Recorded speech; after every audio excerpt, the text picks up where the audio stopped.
Bueno, buenos días, buenas tardes, buenas noches, según el horario y el lugar del mundo en el que nos estén escuchando, nos estén viendo. Esto es Multipolar Podcast, Multipolar Entrevista, y estamos en una nueva edición. Continuamos escrutando, intentando de comprender el mundo en el que nos encontramos, el mundo en el que vivimos y qué repercusiones tiene, ¿no?, para nuestro país, para Argentina, pero también para todas las regiones del mundo en esta nueva era, si se quiere, en esta situación que es un poco, para decirlo de alguna manera, simple, caótica, o por lo menos difícil de dilucidar. Así que estamos nuevamente aquí para tratar de colaborar en esa comprensión. ¿Cómo estás, Vasquito? ¿Cómo Juan estás, Erazo. Gonza? Juan Erazo, alias Vasquito. En esta entrevista lo invitamos a Fran Tayana. ¿Cómo estás, Fran? Buenos días, ¿cómo andan?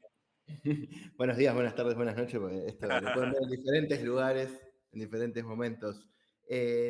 Fran es historiador, es analista político y sinólogo. Para los que no entiendan, sinólogo habla de alguien que se especifica en la cuestión china. Es autor de Relaciones Históricas de China y Argentina, que estudia la relación entre los dos países desde 1945 hasta el 2022.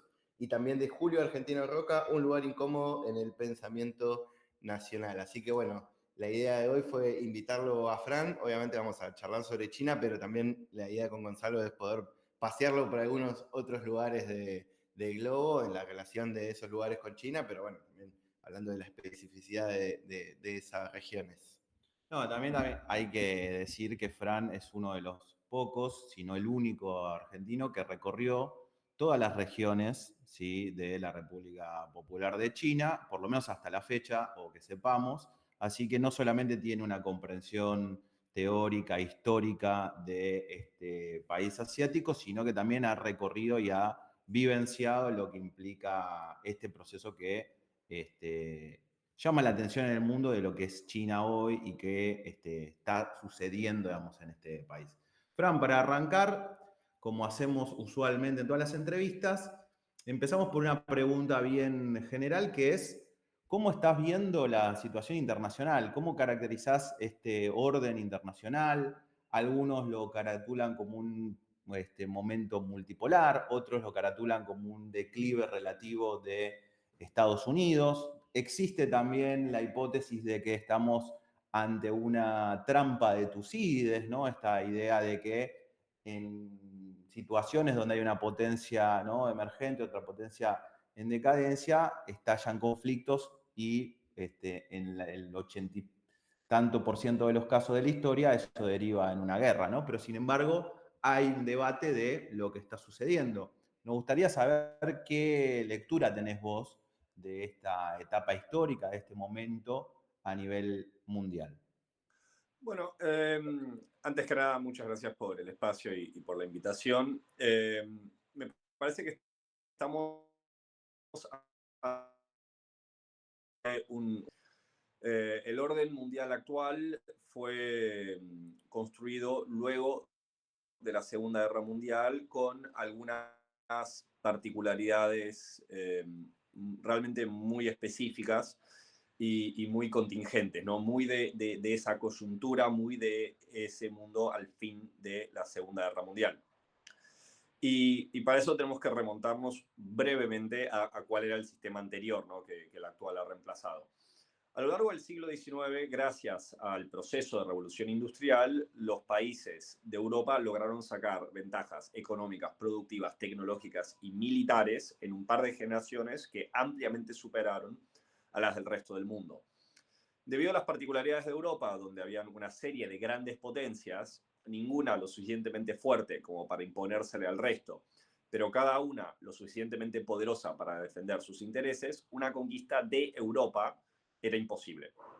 Entonces lo que hicieron las potencias europeas era volcarse al colonialismo, proceso por el cual fueron conquistando lugares, principalmente en África y en Asia, para acumular territorio, conquistar poblaciones y por ende incorporar mercados, a donde vender sus productos manufacturados, también tener proveedores de materia prima para ir justamente alimentando esas maquinarias imperiales, y también para sacarle potenciales mercados, recursos y personas a las otras potencias. Entonces pensémoslos como cada uno de estos imperios coloniales eran en sí muchas veces sistemas globales o casi globales, pero cada uno más cerrado y autárquico, ¿no? Eran todos sistemas que competían entre sí. El imperio británico, que tenía Canadá y buena parte de África y la India y otras colonias alrededor del mundo, no tenía un gran nivel de interacción comercial con Francia, que tenía también buena parte de África, Vietnam, Camboya, Laos, sino que eran estos ecosistemas imperiales que coexistían. Ese sistema fue destruido gracias a 2 guerras mundiales y una Gran Depresión. Y al final de la Segunda Guerra Mundial, lo que surgen son 2 superpotencias.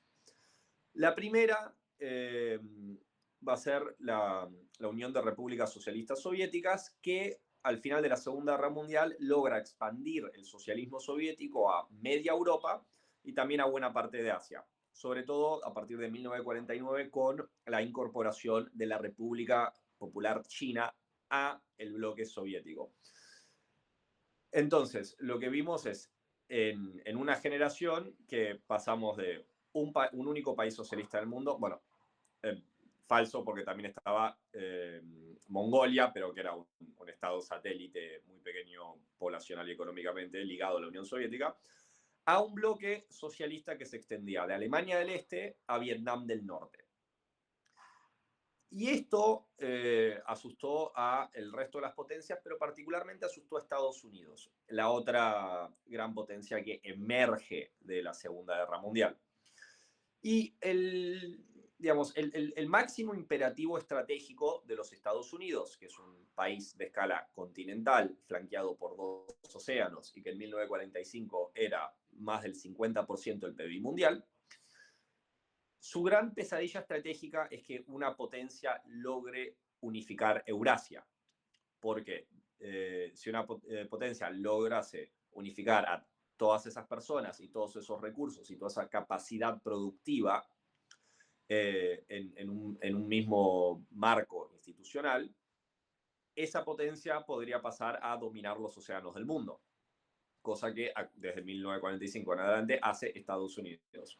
Entonces, ante ese escenario geopolítico, la seguridad nacional estadounidense se pondría en peligro. ¿Cuál fue la respuesta de Estados Unidos ante la posibilidad de una conquista soviética de Eurasia? La respuesta fue lograr y ayudar a destruir ya un moribundo sistema colonial europeo. Y en eso tanto Washington como Moscú estaban de acuerdo en ir volteando el colonialismo donde pudiesen. Y entre los dos se desarmó este sistema imperial. Y Estados Unidos lo reemplazó progresivamente con una economía globalizada. Estados Unidos, a partir de ese momento, pasó a patrullar los océanos del mundo, asegurando, por lo menos en teoría, el libre comercio entre todos sus aliados. Anuló la posibilidad, en términos generales, de piratería y de piratería interestatal, ¿no? Es decir, cuando los países mismos empiezan a interceptar buques de otros países rivales. Y ocupó estratégicamente lugares en la periferia de Eurasia, y lo que hizo fue financiar y reconstruir sus aliados en esa periferia para construir un círculo alrededor de este gran bloque soviético. Entonces, los casos más conocidos, el Plan Marshall en Europa Occidental, la reconstrucción de Alemania Occidental, Francia, Italia, Inglaterra. Turquía fue incorporado a este esquema, Irán fue incorporado a este esquema, Corea del Sur, Japón, Australia, Indonesia, distintos países, ¿no? Y eso, a la larga, terminó funcionando. Sobre todo un dato de la Guerra Fría que en general la gente ignora, es que en la segunda mitad de los 50, pero sobre todo para los años 60, se produce el llamado cisma sino-soviético, que es que la Unión Soviética y la República Popular China se distancian y después se enfrentan duramente. Esto permitió que en los años 70 haya un acercamiento entre Estados Unidos y la República Popular China. China, a finales de esa década, va a hacer su política de reforma y apertura, haciendo, digamos, una reforma económica integral muy grande, dejando atrás la economía centralmente planificada soviética. Y este es el momento que China se vuelve la China que conocemos hoy en día, la China fábrica del mundo, la China potencia exportadora. Ya para los años 80, digamos, el sistema soviético se vuelve cada vez más difícil de sostener, en buena medida por el abandono de la dirigencia partidaria del Partido Comunista de la Unión Soviética de ese proyecto socialista, y la Unión Soviética colapsa. Sin embargo, la arquitectura de seguridad y la arquitectura económica que había dejado atrás Estados Unidos continúa varias décadas más. Y en términos generales, esas últimas décadas, debido al nivel de integración económica, debido al inmenso progreso tecnológico que hay, fue probablemente el periodo de transformación más acelerada de la humanidad y que se llegó a, digamos, el punto alto del bienestar global en términos de promedios, ¿no? Sin embargo, lo que fue progresivamente sucediendo es una complejización de ese sistema global. Un ejemplo muy importante de esto fue en 1979, cuando cae el Shah de Irán, es decir, el emperador de Irán, y el gobierno es reemplazado por una república islámica, el mismo régimen de Irán que continúa hasta el día de hoy.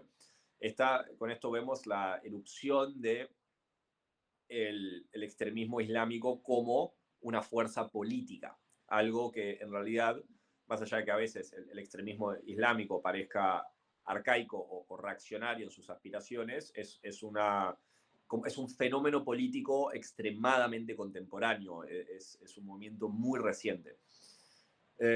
Y eso sacude no solo Irán, sino que sacude a buena parte de Medio Oriente y Asia Central. Entonces ahí ya vemos la aparición de una fuerza multinacional de alcances ocasionalmente globales que rompía con este esquema binario de la Guerra Fría.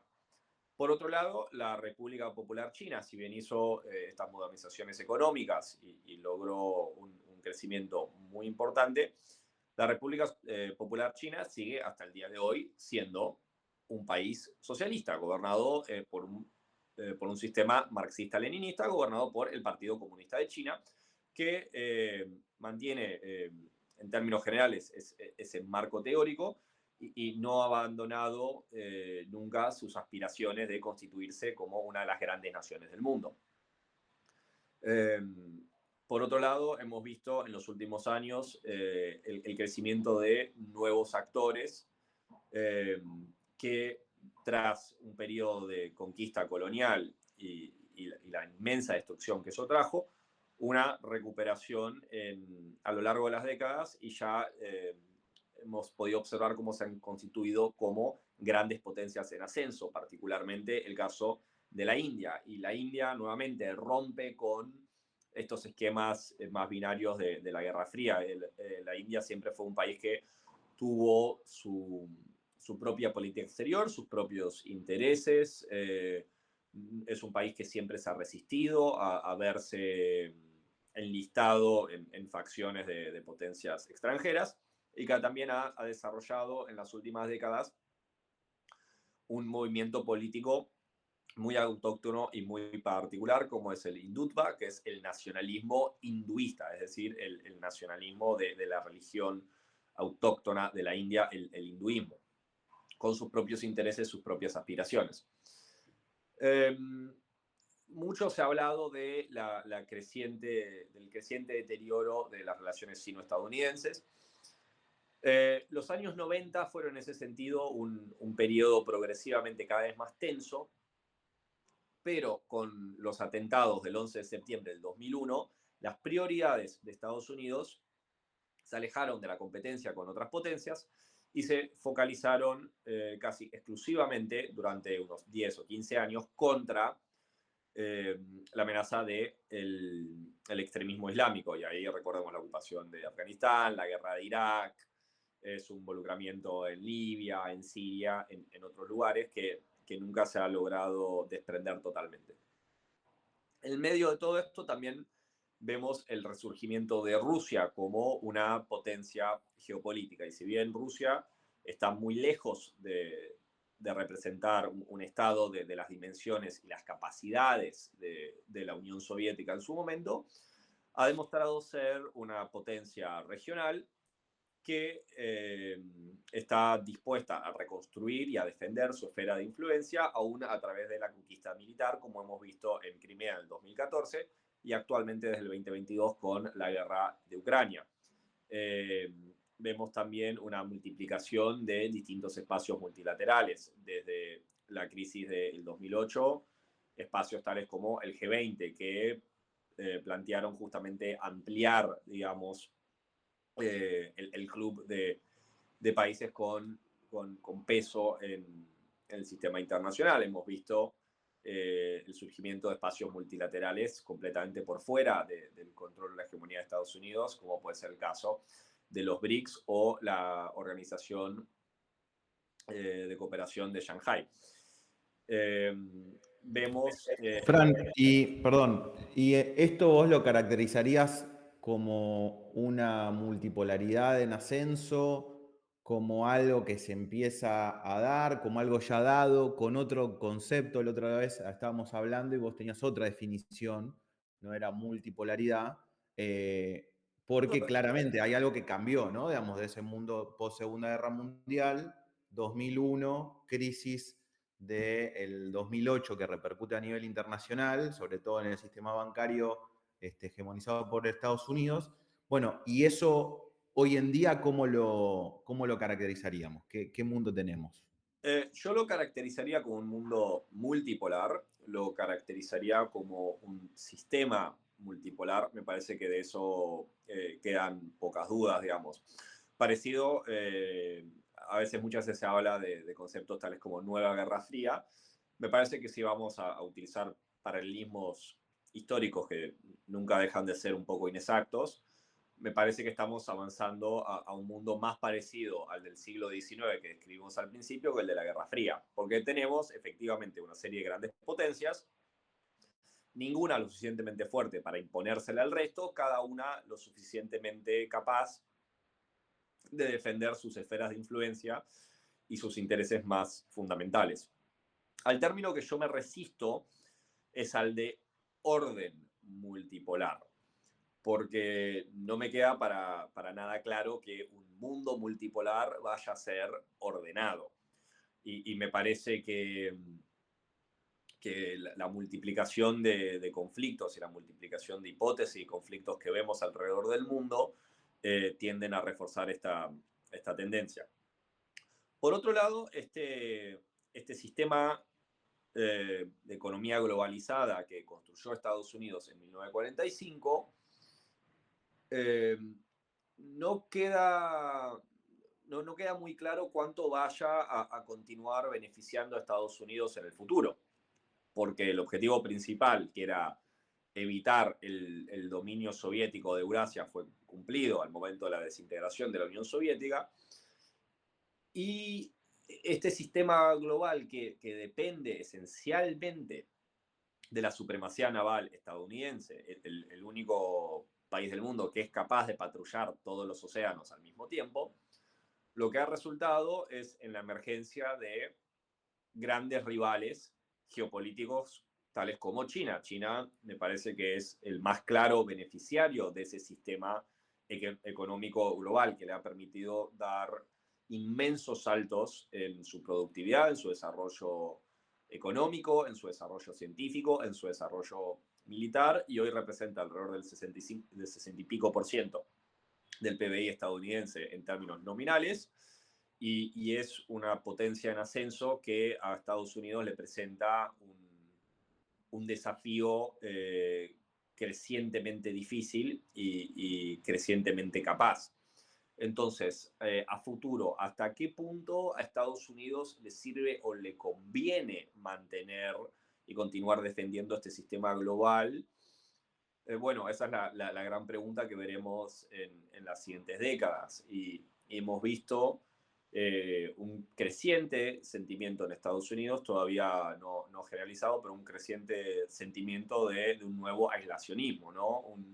Una población estadounidense que está enfrentando deterioros sostenidos en su calidad de vida, crecientes dificultades económicas y una buena parte de la población que se pregunta por qué Estados Unidos mantiene estos compromisos alrededor del mundo. Bueno, en esta elección, en gran medida, vemos esas posturas diferenciadas entre la candidata demócrata Kamala Harris, que representa un Estados Unidos más globalista, más internacionalista en este sentido, y un Estados Unidos claramente más aislacionista en el candidato republicano Donald Trump. Un ejemplo clave de esto es en el caso de la guerra de Ucrania, donde Harris sostiene que Estados Unidos debería mantener con todos los recursos a su disposición, debería mantener su apoyo al esfuerzo bélico ucraniano, mientras que la postura de Donald Trump es que habría que encontrar la manera de que esa guerra termine cuanto antes. Entonces, esos son debates internos que se están dando en Estados Unidos. Por otro lado, hay algunos factores más endógenos de algunos países que ponen serias dudas sobre las posibilidades de este continuado desarrollo económico. Y acá hay un factor que me parece que va a tomar una importancia creciente, que es un fenómeno que nunca ha ocurrido en la historia humana, llamado colapso demográfico por caída de la natalidad y envejecimiento de la población. Un fenómeno que es muy propio de este mundo industrial contemporáneo en el que vivimos y que va a traer crecientes dificultades para muchos de los países más avanzados económicamente del planeta Tierra. Porque a fin de cuentas, todos los sistemas, todas las teorías económicas que conocemos están basadas en el fenómeno del crecimiento poblacional sostenido. Entonces, en la medida que las sociedades envejezcan y tengan cada vez más, una cantidad cada vez mayor de ciudadanos retirados, tengan o no sistema de jubilación, y tengan cada vez menos gente joven, y tengan cada vez menos hijos, y en un momento esa población empiece a caer sostenidamente, esto trae serias dudas sobre las posibilidades, sobre en qué medida se puede mantener una economía en funcionamiento, porque nuevamente, como este es un fenómeno que nunca ocurrió en la historia humana, nadie realmente tiene una idea certera de qué es lo que va a ocurrir, qué tan malo va a ser, hasta dónde se va a extender este fenómeno, si algún momento se va a parar, si hay algo que se pueda hacer para poder arreglarlo, mitigarlo, o si en ambos casos esto lisa y llanamente ya es tarde. Fran, ahí justamente te queríamos preguntar, vos describís esto como un sistema multipolar, ¿no? Y haces esta diferenciación que no es menor, digamos, aunque parezca solamente una palabra, entre orden y sistema.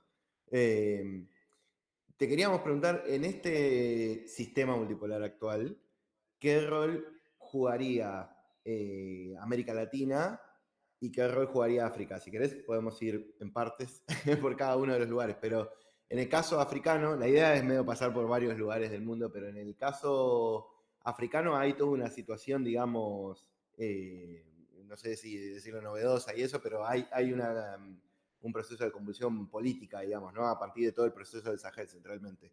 E incluso se habla bastante de la influencia sino-rusa en ese proceso, digamos, africano. Entonces, ¿cómo describirías estas dos regiones en este nuevo o en este sistema multipolar, ¿no? Ya que, digamos, hablamos de esto de Asia, Europa, Estados Unidos, ¿qué rol le juega a esas regiones? Bueno, en el caso de África, acá hay una aclaración importante, que es que África junto con Oceanía son las dos regiones del mundo que menos manejo. Pero hecha esta aclaración, con África basado en la información que yo manejo, no soy particularmente optimista en el largo plazo por lo siguiente. África, a diferencia de estos países que había mencionado que enfrentan problemas de envejecimiento de la población, que para resumirlos muy brevemente serían Japón, China, Corea del Sur, Rusia, Ucrania, Polonia, Alemania, Italia, Austria, Grecia, España, Portugal, Canadá, entre otros. África enfrenta un problema muy distinto. África se encuentra en medio de una explosión demográfica, donde tienen mucha gente joven y una población que crece muy rápido, que también eso puede ser muy desestabilizante por distintos motivos. África es una región del mundo que, si bien en distintas partes ha gozado, en algunos casos nacionales, de grandes saltos cualitativos en sus desarrollos, todavía tienen algunas hipótesis de conflicto bastante grandes. Por ejemplo, el caso de Etiopía, un país de unas 100 millones de personas, tuvo lo que es, por el momento, el conflicto más sangriento del siglo XXI, que la gente en general lo ignora, que fue la guerra civil que se peleó en los primeros años de la década del 2020 y que cuyas condiciones estructurales dan lugar a futuras hipótesis de conflicto. Al norte de Etiopía tenemos Sudán, que se encuentra en una guerra civil desde hace aproximadamente 2 años, que se está volviendo progresivamente más cruenta. Tenemos la situación de Libia, que desde la caída de Muammar Gaddafi y la guerra civil se ha establecido básicamente en un país partido en 2 pedazos y en un conflicto dentro de todo congelado, pero que siempre podría reiniciarse. Al norte de Sudán y al este de Libia tenemos Egipto, un país de otras 100 y pico millones de personas, con crecientes problemas económicos, estructurales, que difícilmente vayan a mejorar. Es una región del mundo al cual el calentamiento global no le va a hacer ninguna clase de favor. Y también es una región del mundo donde su población se ha podido expandir mucho gracias a la expansión de su producción agrícola. Pero una cosa que tenemos que tener en cuenta es que la producción agrícola moderna es un producto industrial en la medida que depende esencialmente de fertilizantes. Y en el caso de África, es una región donde la producción agrícola es particularmente dependiente de fertilizantes. Entonces, si hubiese algún problema razonablemente producto de algún conflicto militar en otras partes que trajese una interrupción de esos suministros de fertilizantes, África podría llegar a tener problemas muy serios muy rápido. Por otro lado, América Latina me parece que dentro de todo está bastante bien parada en lo que es el futuro previsible del siglo XXI. Es una población que dentro de todo la natalidad ha ido cayendo, es una región del mundo que se ha ido envejeciendo, pero que está bastante distante de los problemas de Europa o Asia en este punto. Algunos países latinoamericanos tienen un futuro económico por ahora bastante prometedor. El caso de México y su integración económica con Estados Unidos le ha dado saltos cualitativos y cuantitativos muy importantes en su producción manufacturera. Si Estados Unidos efectivamente fuese a abandonar muchos de sus compromisos a nivel global, México es un país que se volvería cada vez más prioritario para Estados Unidos y actualmente la integración y el comercio entre México y Estados Unidos es muy importante, es muy, muy importante. Y diría que México es de los pocos países del mundo que Estados Unidos realmente necesita.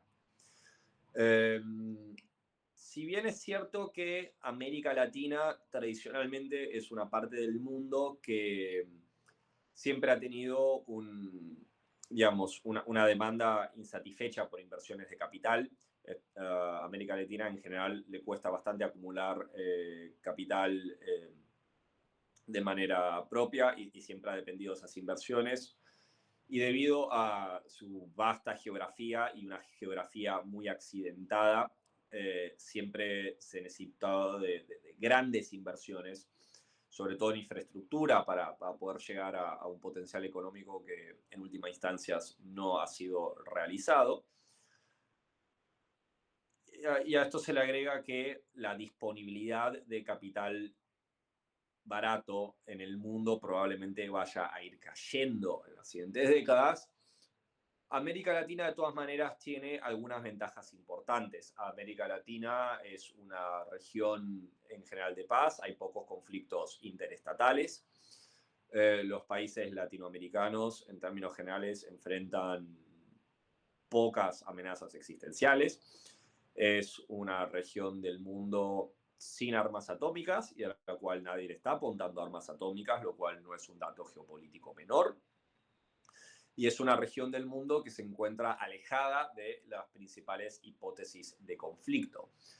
Con lo cual, si bien me parece muy difícil suponer que en las siguientes décadas, digamos, de acá a mitad de siglo, que América Latina logre tener alguna influencia geopolítica significativa extrarregional, me parece que el objetivo geopolítico más importante que puede cumplir América Latina en las siguientes décadas es la de mantenerse alejado de otras fuentes de conflicto y esencialmente continuar su desarrollo interno, que se va a eventualmente ver potenciado por la multiplicación de conflictos geopolíticos en otras partes del mundo. Ahora, en relación a estos conflictos geopolíticos que se están abriendo, que son casi de lectura cotidiana, ¿no? Digamos, diariamente vemos noticias de distintas formas de guerra, guerras proxy, guerras interestatales, como estamos viendo en Ucrania y Rusia, lo que está sucediendo en la región del mal llamado Medio Oriente, ¿no? Que ya lo hemos debatido antes, esta idea de medio, lejano, cercano, es desde una perspectiva europea, pero para denominarlo de alguna manera, y las tensiones que se abren en Taiwán. Podríamos decir que hay una serie de conflictos nuevamente en la región que sería, en la teoría clásica geopolítica, sería como el Rimland, ¿no? O sea, toda esa zona que rodea Eurasia, ¿no? Como corazón del mundo en la perspectiva geopolítica clásica, ¿no? Entonces, si dividimos el mundo entre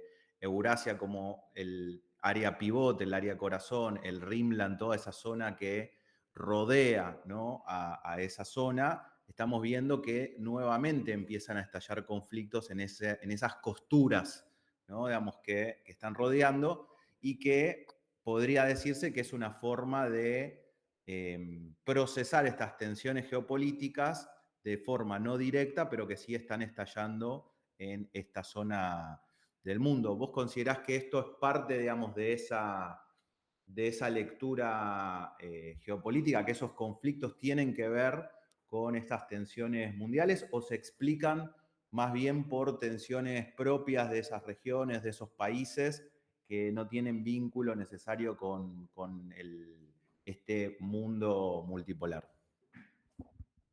Mi respuesta sería sí, a ambas. A ver, por ejemplo, mencionaste el caso de Taiwán. El caso de Taiwán es ciertamente muy delicado y una de las hipótesis de conflicto por lejos más peligrosas que tiene el mundo. En parte es un conflicto interno chino, digamos, entre Beijing y Taipei. Por otro lado, es un conflicto que fácilmente involucraría a Estados Unidos y algunas otras potencias regionales, como puede ser Japón. El conflicto de Medio Oriente es en parte endógeno y también es una región del mundo que, bueno, se construyó, sobre todo, digamos, en la zona del Levante, Mesopotamia, la península arábiga, luego del proceso de descolonización con un conjunto de estados que muchas veces no respondían a estructuras históricas, regionales, étnicas, lingüísticas o religiosas. Y me parece que esas debilidades estructurales también explican buena parte de los conflictos, pero de todas maneras hay muchas potencias extrarregionales con intereses muy importantes invertidos en la zona, lo cual no necesariamente ayude a que esos conflictos vayan a mejorar. Por otro lado, hay muchos conflictos que se encuentran profundamente entrelazados. En otra época hubiese sido más difícil que hubiese una clara relación entre la guerra en Ucrania y los conflictos en Medio Oriente, pero la situación geopolítica actual ha llevado a que Rusia e Irán profundicen sus vínculos y sus relaciones, lo cual en cierta medida su intercambio tecnológico, su intercambio militar también ha hecho que esos conflictos se vayan entrelazando de cierta manera. Por otro lado, hemos visto el impacto de cosas como la guerra civil en Siria, desatar una crisis de refugiados en Europa. Un problema estructural que tiene ese continente y que a futuro difícilmente pueda resolver con gran facilidad, sobre todo en la medida que las crisis de refugiados que ya ha tenido y las crisis de refugiados que probablemente vaya a tener coinciden con este escenario de colapso poblacional. Entonces, es realmente una pregunta muy compleja intentar dilucidar en qué medida los países europeos van a poder mantener su cohesión societal con esta convergencia de factores. Después hay algunos países cuya postura queda menos clara. Por ejemplo, el caso de la India, que comparte con China, por ejemplo, el espacio de los BRICS. Por otro lado, India ve a China como su principal amenaza geopolítica y también ha hecho ciertos acercamientos a Estados Unidos, aunque mantiene desde hace décadas mucha cooperación militar con Rusia, que ahora también circunstancialmente se ha acercado un poco más a China en la medida que ambos ven a Washington como una creciente amenaza. Todo esto es para decir que, y por eso rechazo estos conceptos de la nueva Guerra Fría, porque la Guerra Fría digamos, fue un fenómeno geopolítico muy particular, en los cuales habían dos bandos muy diferenciados en un juego de suma cero. Estamos yendo a un ambiente geopolítico mucho más confuso, con relaciones mucho más cruzadas.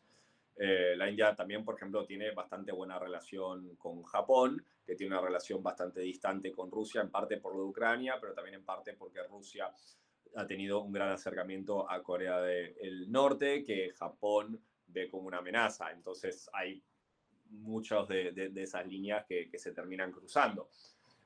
Un país como Vietnam, que también continúa siendo un país socialista, que se ha acercado mucho a Estados Unidos en las últimas décadas y ha construido una relación que actualmente es bastante buena en función de balancear la influencia china, aunque Vietnam también tiene muy buenas relaciones actualmente con Rusia. Entonces, es un mundo que va a ser progresivamente más confuso en algún sentido. Fran, ahí sí, o sea, vemos un poco esto que vos decís de guerra. La Guerra Fría fue un momento particular y hablar de nueva Guerra Fría es quizás una manera bastante simple para un momento donde dilucidar los intereses es algo muy complejo, digamos, ¿no? O generar grandes bloques de intereses. No, y el caso de la India justamente manifiesta un poco de eso estando en el BRICS, pero también teniendo, o sea, tratando de ser cierta potencia emergente, con el potencial de tener una explosión poblacional bastante grande, sin quizá tener la diferencia con China de la, digamos, de la presencia del Estado, de la planificación, digamos, en algunas cosas, e incluso en la calidad de vida de las personas que pareciera ser muy, muy distinto, ¿no? Ahí te quería hacer una pregunta justo sobre este punto, aún no habiendo bloques muy concretos y no habiendo, a veces cuesta dilucidar los intereses. Sí, ¿cuáles podrías decir vos que sos los puntos o puentes de enlace que hoy en día existen entre Rusia y China? ¿Qué es Rusia para China hoy en día y qué es China para Rusia hoy en día, siendo que hay cierta relación, o parece ser que hay cierta relación bastante flujo, digamos, entre Xi Jinping y Putin, con varias relaciones bilaterales entre ellos, teléfono directo, digamos, y algo que permite entender que hay un mínimo de inteligencia común entre los dos estados? ¿Qué significa para uno el otro? Me parece que Rusia y China ven el uno en el otro en socios comerciales, socios políticos y, y aliados circunstanciales. Porque ante lo que ven como una relación con Estados Unidos, tanto de Moscú como de Beijing, crecientemente hostil, Rusia y China se ven, digamos, se ven obligados a mantener un buen nivel de intercambio y cooperación para justamente entre ambos poder compensar lo que es el poderío estadounidense y su vasta red de aliados, y también anular lo que es para ambos su flanco débil. Digamos, Siberia queda muy lejos de Moscú y tiene, las distancias son inmensas, hay muchísimas menos personas viviendo en la parte asiática de Rusia que en la parte europea. La logística es muy compleja y los rusos nunca han olvidado que la vez que los conquistaron vinieron de Mongolia. Entonces siempre ha sido un imperativo estratégico para ellos. Lo mismo sucede para China. El flanco débil de China es por tierra y es por su rincón noroeste, que es donde tradicionalmente China siempre ha sido invadida. Entonces, digamos, al construir esta alianza, tanto Rusia como China anulan en algún sentido esta complejidad estratégica de tener que estar siempre defendiendo al este y al oeste, y cada uno puede concentrarse más en un flanco. Sin embargo, tanto Rusia como China tienen algunos resquemores con esta relación. Por ejemplo, en la medida que ha ido creciendo el poderío económico chino, también ha ido creciendo su influencia en Asia Central, una zona de influencia tradicionalmente rusa, con todos los estados que salieron de la Unión Soviética, como Kazajstán, Kirguistán, Uzbekistán, Tayikistán, Turkmenistán. El avance de la influencia china sobre Asia Central no es particularmente bien vista por Moscú. Por otro lado, si bien Beijing y Moscú tienen un interés común en oponerse a la expansión de la influencia estadounidense en el mundo, la manera de hacerlo y los intereses tácticos intermedios son bastante distintos. Por decir un ejemplo, ¿no? China es un país que está muy integrado a la economía global, mucho más integrado que Rusia a la economía global y mucho más vulnerable a los vaivenes de la economía global que Rusia. Rusia, desde las sanciones del 2014 y después esa batería inmensa de sanciones a partir del 2022, Rusia ha encontrado una manera de hacer una economía razonablemente funcional y blindada del sistema económico global, ¿no? Rusia con eso ha sacrificado crecimiento y desarrollo económico, pero ha construido un sistema que por ahora logra perdurar en el tiempo. Entonces, este caso es muy distinto del de China. China no ha cumplido con sus objetivos de desarrollo. China, para cumplir con eso, tiene que seguir creciendo. Para seguir creciendo, tiene que seguir exportando. Y China, para seguir exportando, también tiene que seguir importando. Entonces, China tiene un interés estratégico en el bienestar de la economía global, cosa que Rusia no. En este momento, viéndose inmersa en la guerra de Ucrania, a Rusia lo que mejor le vendría es una multiplicación de conflictos alrededor del mundo y un colapso de la economía mundial. Si hubiese un conflicto en Medio Oriente generalizado que colapsase el comercio de petróleo y Rusia emergiese como uno de los principales proveedores, eso solo beneficiaría al esfuerzo de guerra ruso y sería una calamidad para la economía china. Entonces, es una relación compleja y ambivalente. Nuevamente, no es... si bien Xi Jinping y Vladimir Putin han construido una relación interpersonal muy fluida y muy buena, esto en última instancia dice más acerca de ellos como líderes y como diplomáticos que los intereses estratégicos más estructurales de ambos países. Digamos, ¿no? Esto sigue muy... La época de, digamos, Vladimir Putin y Xi Jinping está muy lejos de ser esos años dorados de las relaciones sino-soviéticas de Stalin y Mao, donde claramente había un proyecto global común, donde la revolución mundial y la expansión del socialismo era el objetivo supremo al cual todas las demás consideraciones se terminaban subordinando. Entonces, si bien por el futuro previsible, esta relación razonablemente continuaría siendo buena, esto no quiere decir que cuando algunas de las circunstancias cambiasen, especialmente el nivel de antagonismo estadounidense hacia uno o el otro, eso no quiere decir que las dinámicas entre Rusia y China no vayan a cambiar rápido. Ya para meternos un poco más directamente con China, ¿no? Que es claramente uno de los actores principales de esta orquesta internacional, y vos tenés un recorrido, un estudio sobre este proceso, sobre este país.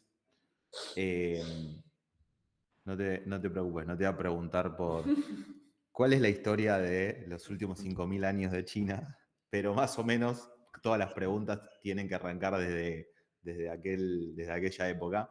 Sí, Bueno, China es quería... Claro, sí, por lo menos está, ¿no? Digamos, siempre, China está siempre, no importa cuando le hace esto. ¿Cuál es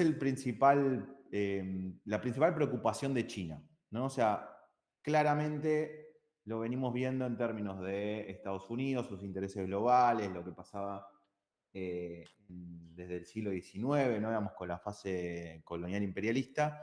Ahora, ¿cuál ha sido históricamente su principal problema? O sea, ¿qué le preocupa a China? Y en esta etapa histórica, ¿eso sigue vigente? O sea, su preocupación histórica, ¿no? Digamos que básicamente tiene que ver con el caos y con el orden, pero ¿cómo eso se traduce ahora? ¿No? ¿Podés traducirnos de esto a lo largo de la historia, digamos, cuál ha sido su principal preocupación y cuál es el problema estratégico de hoy, ¿no? Bueno, esas son dos respuestas muy distintas. Porque tradicionalmente en la historia china, la preocupación estratégica máxima de cualquier gobierno chino era cómo hacer que China se mantenga junta. Cosa que lograba durante periodos de 100, 200, 300 años y después sufría algún colapso interno. Eso duraba en promedio alrededor de 100 años y después se volvía a constituir.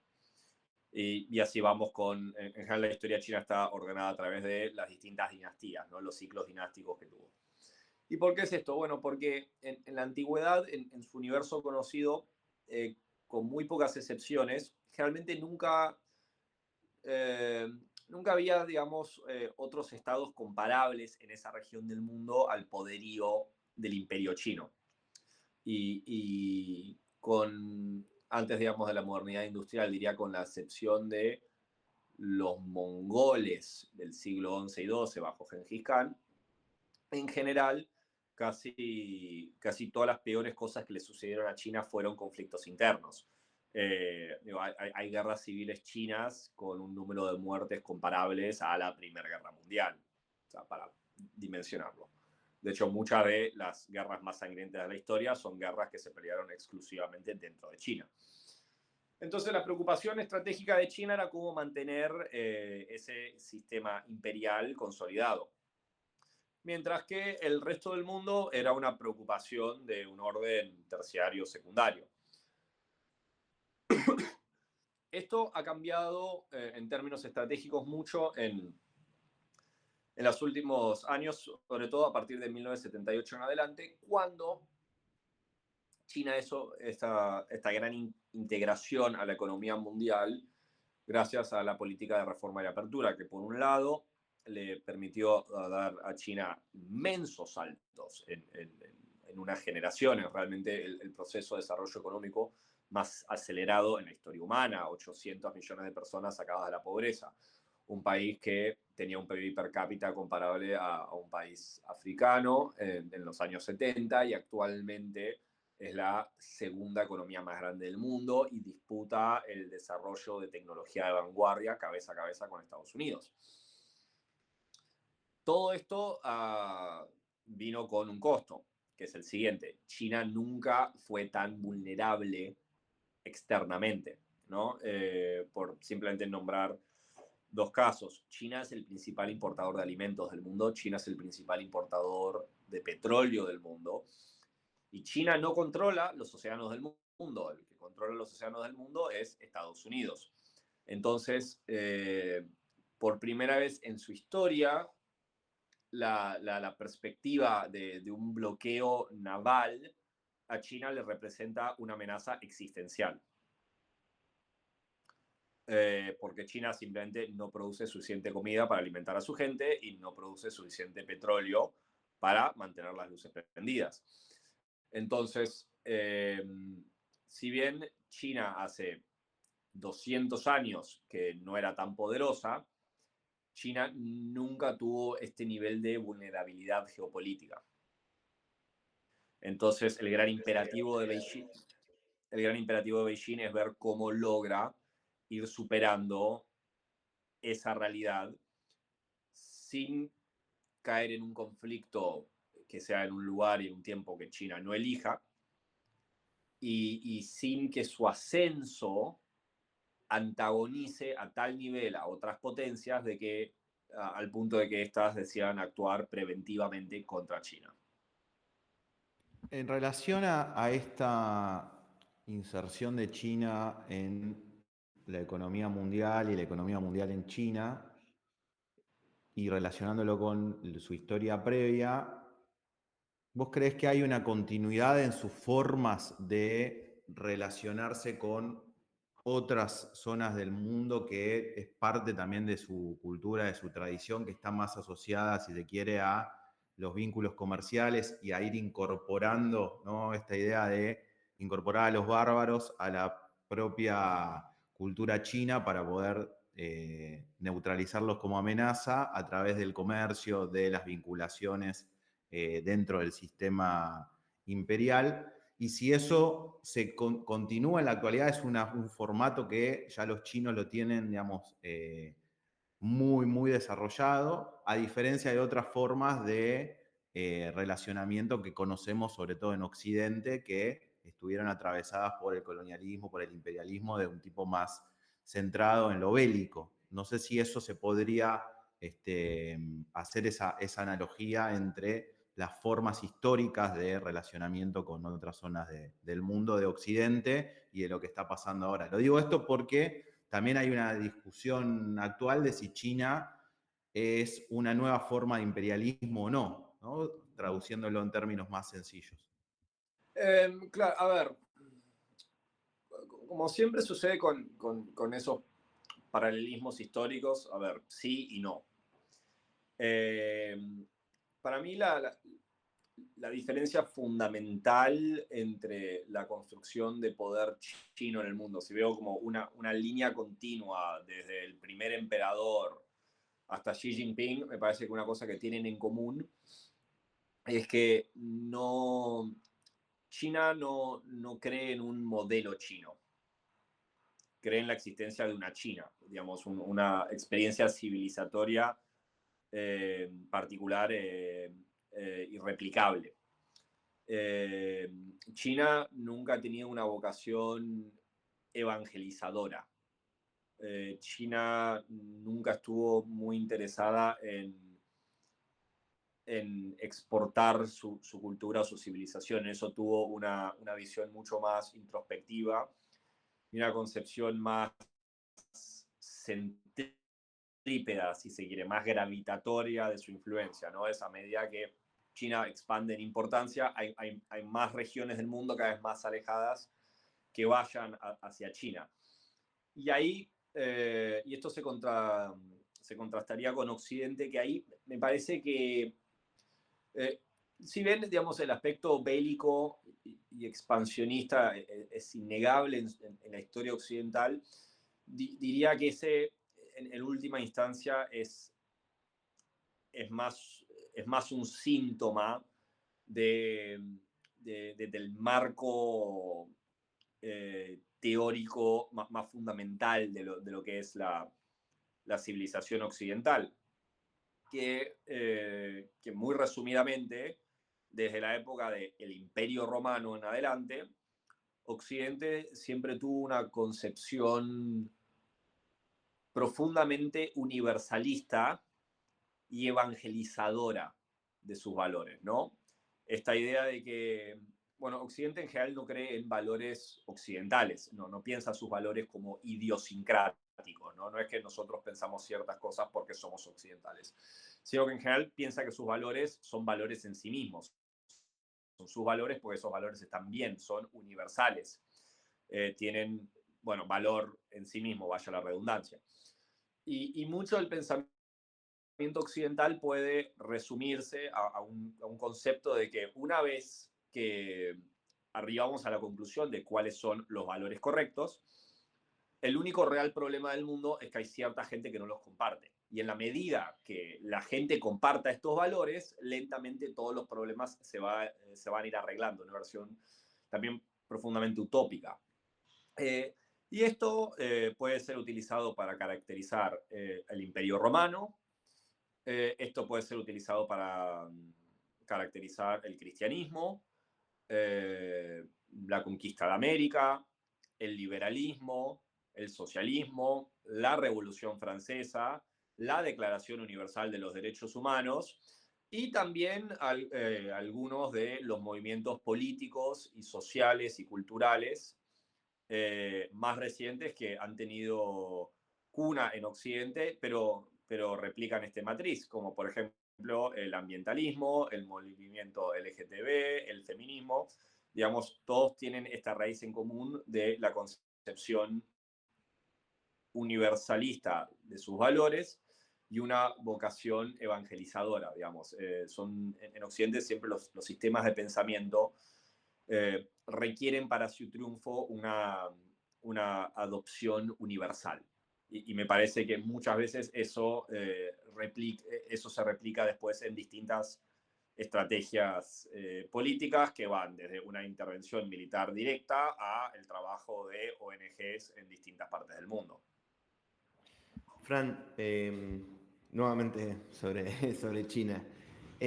Vos en un momento mencionabas el cisma sino-ruso como un momento medio bisagra, tanto del momento digamos, de lo que era la Guerra Fría, ¿no? Estas dos potencias en disputa y quizá como el comienzo en el cual Estados Unidos empieza a ver un poco la beta, ¿no? Y empieza a generar un poco su estrategia de fragmentación del bloque soviético, pero también como un punto medio bisagra en la historia reciente china, ¿no?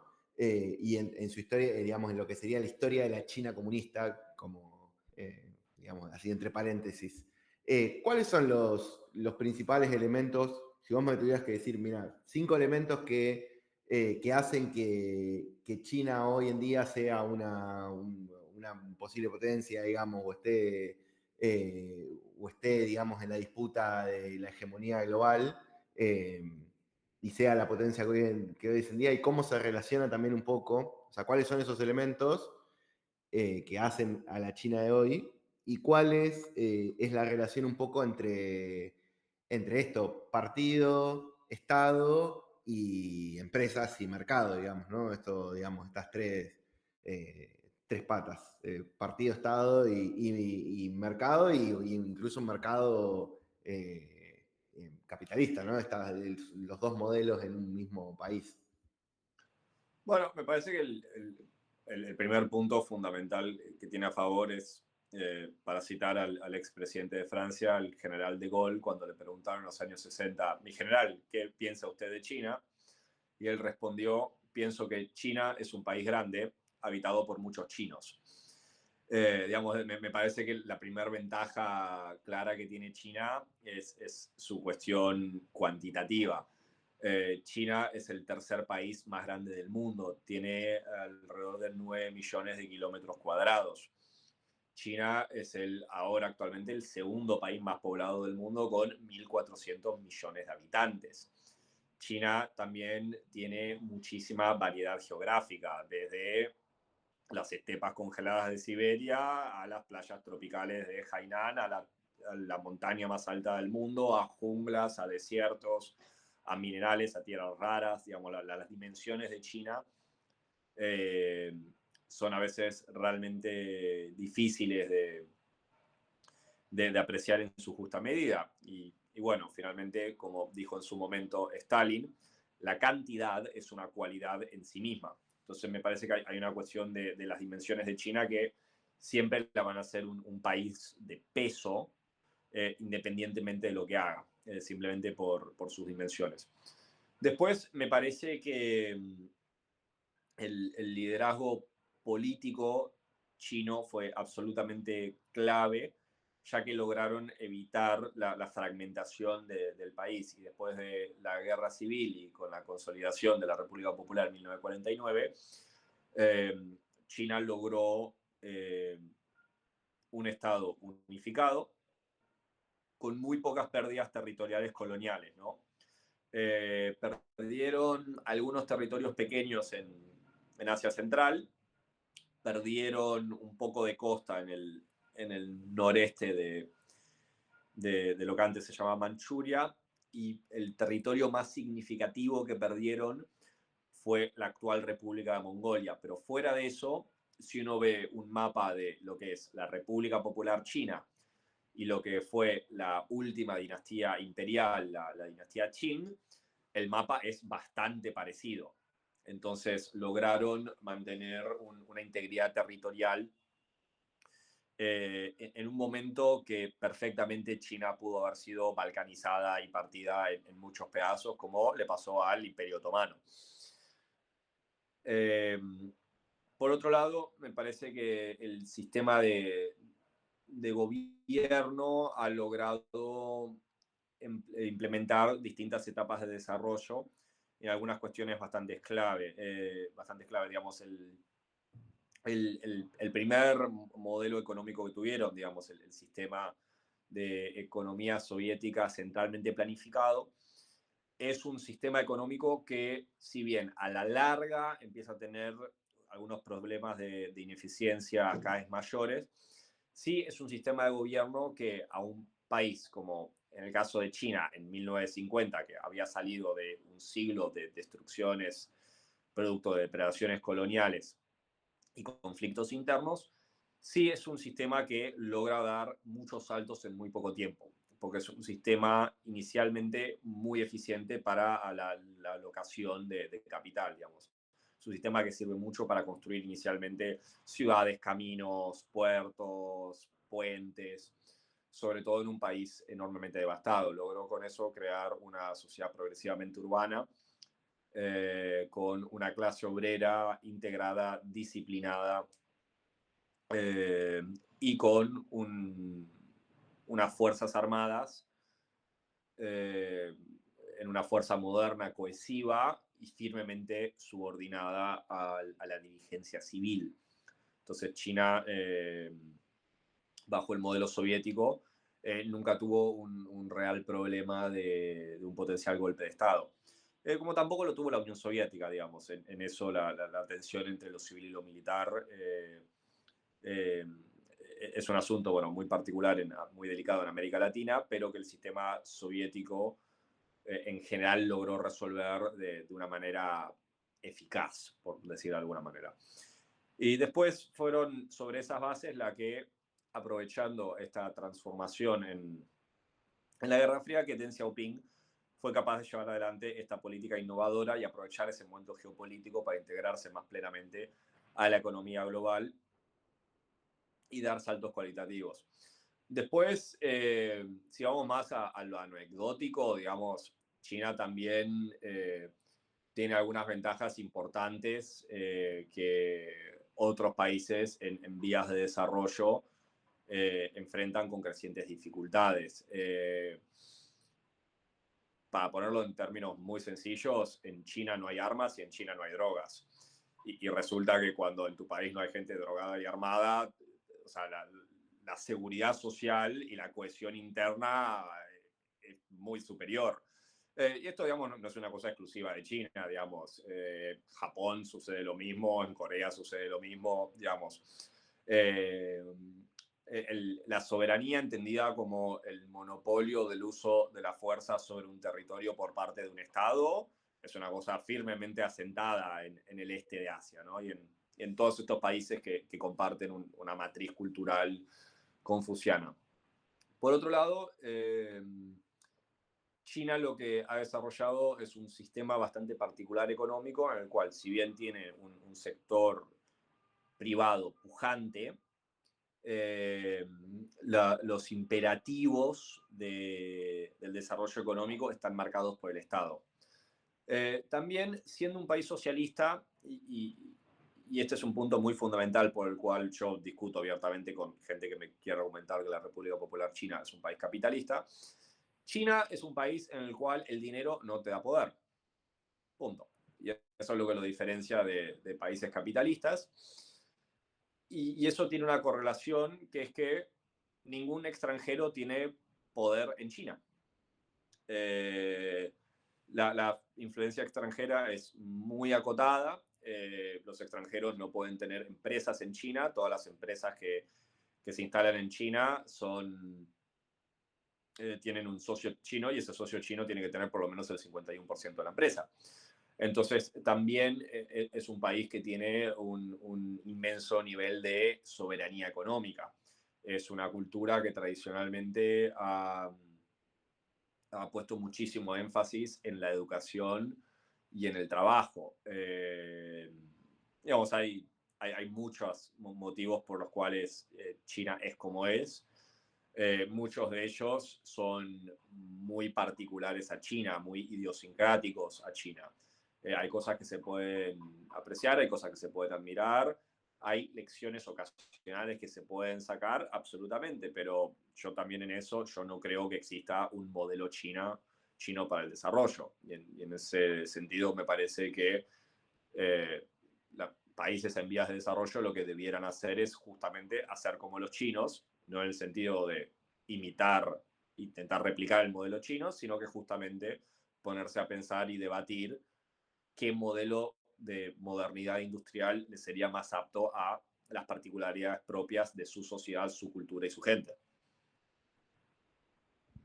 Ya viniendo más para acá en el mundo, y sobre todo porque venís de estudiar, digamos, ese proceso de relacionamiento Argentina y China desde el año 45 hasta el 2022, ahí la pregunta sería, bueno, ¿cómo se relaciona, digamos, Argentina con este proceso? O sea, teniendo en cuenta que el vínculo empieza en el 45, 49, ¿no? Es la revolución, las distintas fases que fuiste describiendo del modelo y la política exterior de China, digamos, y dentro de la revolución.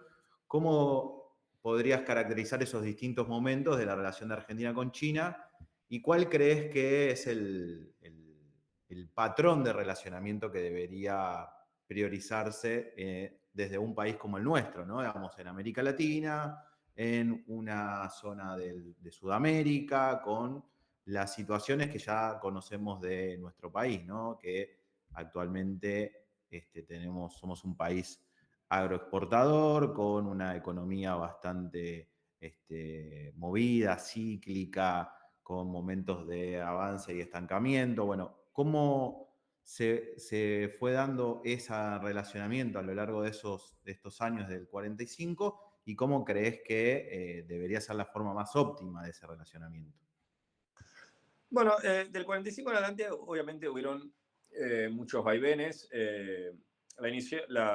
La primera relación fue inicialmente muy buena y establecida con la por entonces República de China, ¿no? Era la China nacionalista de Chiang Kai-shek, que era uno de los aliados en la Segunda Guerra Mundial y que iba a integrarse como miembro permanente del Consejo de Seguridad de Naciones Unidas. Y de hecho, la primera embajada es enviada en el 45.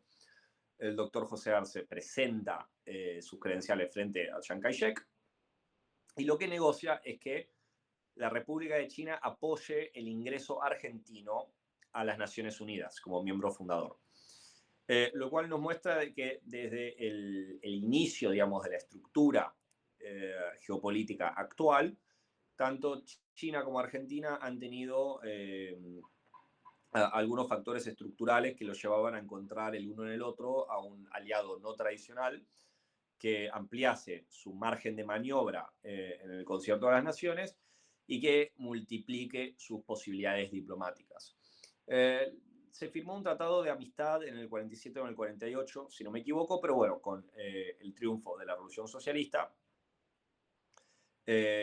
Argentina no volvería a entablar relaciones diplomáticas formales con la China continental hasta el año 1972, cuando justamente se produce este reacercamiento entre la República Popular China y los Estados Unidos. A partir de ahí, la relación bilateral fue siempre muy buena, aún en la medida que Argentina atravesó distintos gobiernos, distintas políticas exteriores y distintos sistemas de gobierno. De hecho, el primer presidente argentino en visitar la República Popular China fue en 1980, Jorge Rafael Videla. Entonces, un hombre que, bueno, podemos acusar de muchas cosas, pero sospecho que socialista no era. Digamos, pero aún, digamos, en una dictadura militar fervientemente anticomunista, igual se desarrollaron relaciones entre ambos países y se fueron profundizando y se firmaron tratados, etc. Con el retorno de la democracia y gobiernos un poco más duraderos, esta relación se fue profundizando y a medida que China fue creciendo en importancia, también los vínculos se fueron dinamizando.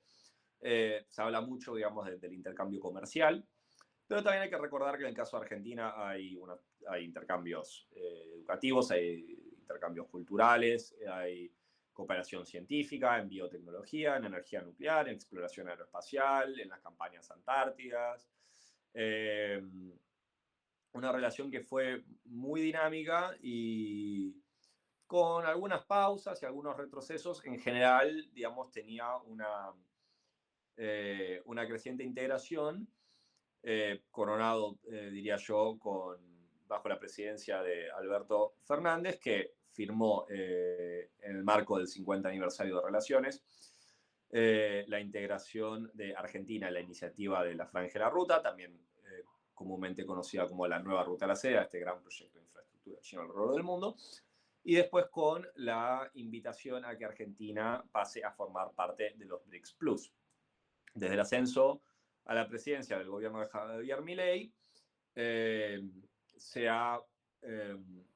digamos, ha habido un distanciamiento y un enfriamiento en las relaciones, pero las realidades geopolíticas en las cuales se basan las relaciones sino-argentinas no han sido alteradas.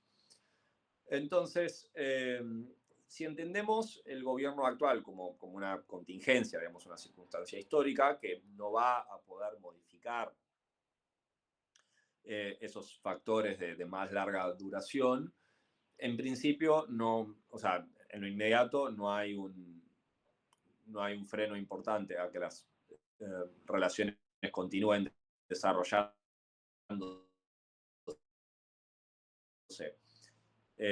previamente establecidas.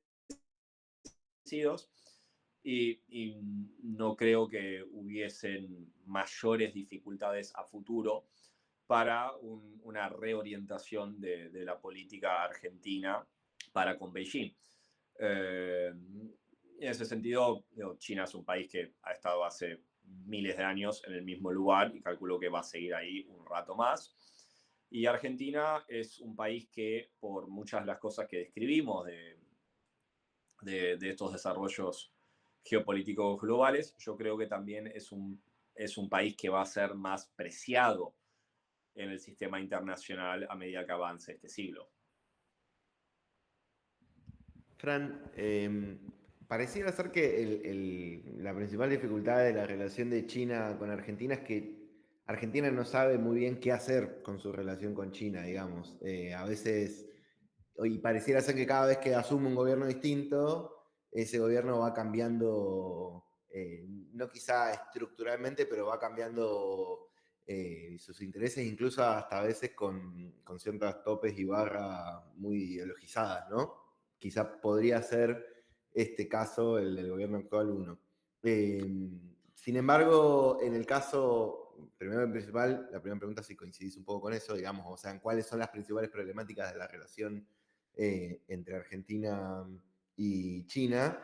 Y después, por otro lado, ¿qué elementos ves vos en la relación de Brasil con China? O sea, el otro país del Cono Sur, gigante, que pareciera ser que tiene mejor pensado una estrategia mucho más clara de cuál quiere que sea su relación con China. O sea, ¿cuáles son los principales problemas que vos ves en la relación de Argentina con China y cómo ves la relación Brasil-China? A ver, un par de cosas. Sin dudas, la, la volatilidad, digamos, de la política argentina es un factor, sobre todo un país que muchas veces cambia abruptamente de curso cada un par de años. Eso sin dudas es un factor en las relaciones de Argentina y China, pero no es el único.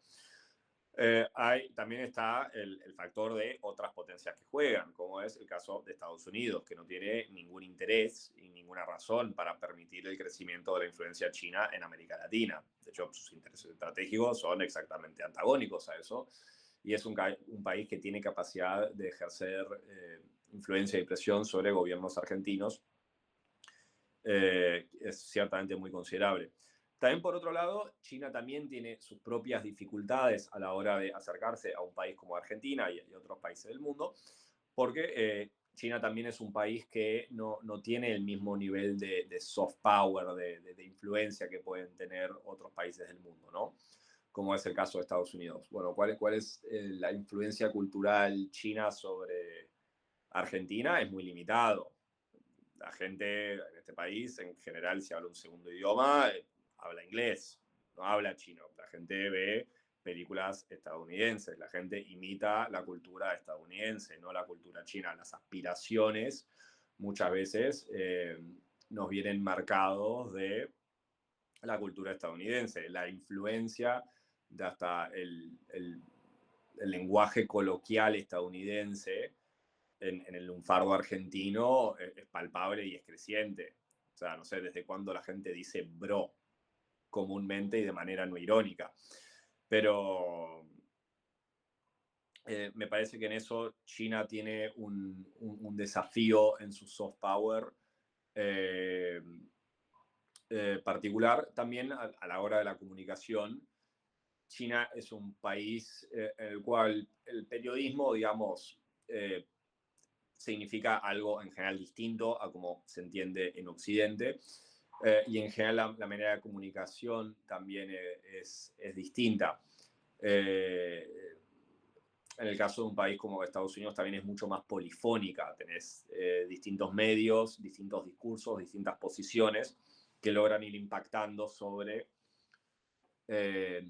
un país, logran influir un país de distintos ángulos y de distintos lados, y algunos hasta muy inesperados. Entonces, me parece que hay factores en distintos lados. Por otro lado, en el caso de Brasil, a ver, si bien Brasil, miembro fundador del BRICS, como su nombre lo indica, ha desarrollado una buena relación con China, también Brasil es una potencia regional. Brasil es un país que tradicionalmente ha sido bastante cercano a Estados Unidos, bastante más cercano que Argentina, y eso pone ciertos límites a la relación. Y Brasil también es un país que ha sido tradicionalmente bastante cercano a Japón y Brasil tiene una comunidad japonesa no menor, que también tiene una cierta influencia. Si bien,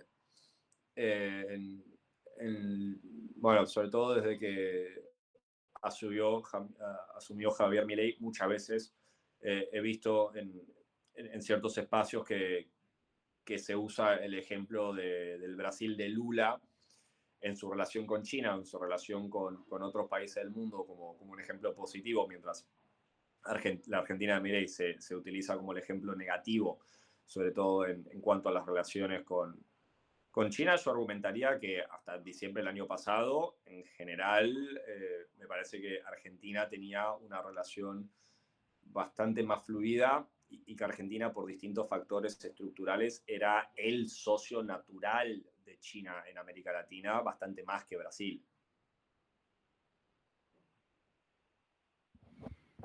Ya para ir cerrando, Fran, te notamos que un poco cansado, te fuimos recorriendo por todo el planeta. ¿Cuál crees que son los intereses geopolíticos estratégicos de Argentina? Y bueno, ¿cuáles son sus desafíos y potencialidades para cumplir, ¿no? Digamos, esos intereses, esos objetivos? Me parece que el interés geopolítico o la aspiración geopolítica suprema de la Argentina continúa siendo nuestro reclamo soberano sobre la Antártida, que está profunda e íntimamente relacionado con nuestro reclamo de soberanía sobre las Islas Malvinas y las islas del Atlántico Sur, sobre las cuales basamos nuestro reclamo sobre la Antártida. A ver, si Argentina fuese efectivamente a obtener eso, Argentina pasaría de ser el octavo al séptimo país más grande del mundo, incorporando alrededor de 1 millón de kilómetros cuadrados de una sección del mundo que no ha sido sujeta a explotación económica y cuyas riquezas son realmente sustanciales. Entonces, me parece que como objetivo de largo plazo, sin dudas la Antártida sería nuestro mayor objetivo posible. Ahora, de acá para allá se tienen que lograr un par de cosas y para eso, me parece que no voy a decir algo particularmente polémico cuando sostenga que Argentina es un país que hasta ahora ha demostrado estar debajo de su potencial económico, social, político. Entonces, me parece que las siguientes décadas, de acá a mitad de siglo, digo mitad de siglo en parte porque a la gente le gustan los números redondos y en parte porque ahí se vence el Tratado Antártico, el desafío fundamental de Argentina es poder apostar por el crecimiento económico y que ese crecimiento económico pueda dar lugar a saltos en su desarrollo económico. Yo particularmente en esto soy una persona que, a pesar de no estar contenta con la situación actual, yo sigo siendo muy optimista del futuro de este país. Fundamentalmente porque creo que para el 2050 Argentina es un país que va a existir. Lo cual no es una cosa que me animo a decir de varios países alrededor del mundo y de varios países importantes alrededor del mundo. Argentina es un país que no enfrenta peligros existenciales. No hay ningún peligro actual que tenga la Argentina que pueda llevar a la desaparición del país como tal. Argentina además tiene algunas ventajas significativas. Somos el país con la mejor demografía de cualquier país del G20. Todavía tenemos gente joven y no vamos a enfrentar problemas de envejecimiento fuertes hasta por lo menos la segunda mitad de este siglo.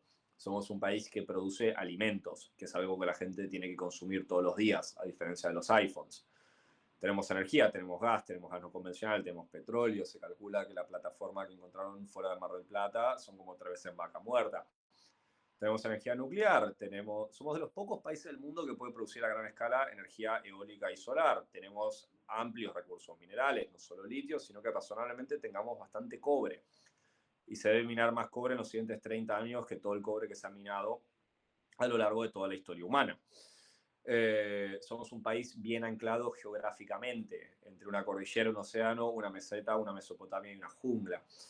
Es un país, además, donde la mayoría de la población, la mayoría de la industria, la mayoría de los ríos navegables, los puertos y la comida se encuentran en la franja central, en un país que es mayoritariamente chato, lo cual significa que es un país que muy difícilmente pueda llegar a partirse.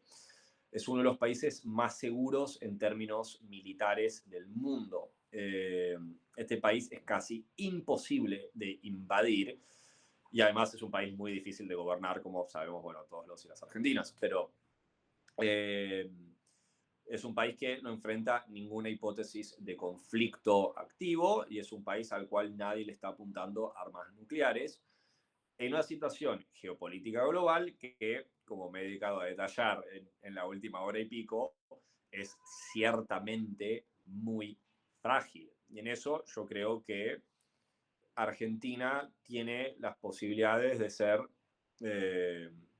y esto va a sonar gracioso cuando lo digo, un símbolo de estabilidad en un mundo cada vez más complicado.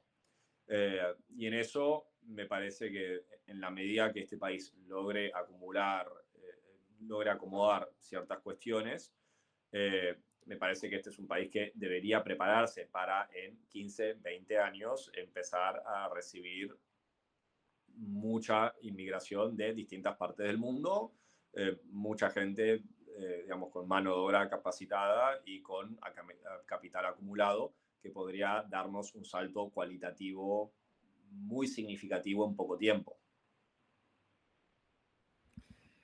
Bueno, Fran, te queríamos agradecer por todo este tiempo. La realidad es que seguiríamos haciéndote varias preguntas más, pero también te notamos un poco cansado, te paseamos por bastantes lugares. No descartamos un segundo encuentro, ¿no? Para seguir No, charlando algunas otras cosas. Y bueno, aunque sea por mi parte o por parte de Gonzalo, agradecerte que hayas sido parte de este ciclo de entrevistas multipolar. Y bueno, sí, esperemos poder hacer un segundo encuentro, poder seguir profundizando sobre algunas cuestiones más. Así que muchísimas gracias, Fran. no, gracias a ustedes por Eso. este espacio. Gracias, Fran, y ojalá que el 2050 nos encuentre unidos y no dominados. Bien dicho. Hasta luego. Muchas gracias.